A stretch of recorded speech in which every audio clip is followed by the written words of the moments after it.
ഓം ശ്രീ ഗുരുഭ്യോ നമ. ദർശനവേള. രോഗിണിയായ ഒരു പെൺകുട്ടി ദർശനവേദിയിൽ നിൽക്കുന്നു.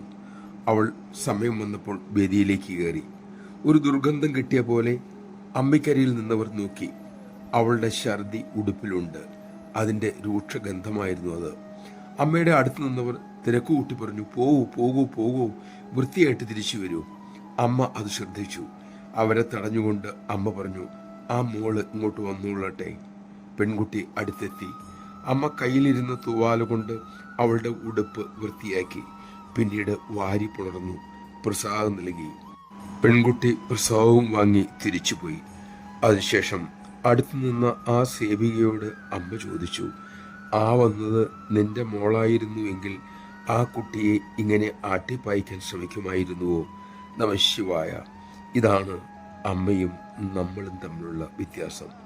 അമ്മയ്ക്ക് ആരും ത്യാജരല്ല. കാരണം എല്ലാവരും അമ്മയുടെ മക്കൾ. നമുക്ക് എല്ലാവരും സ്വീകാര്യമല്ല.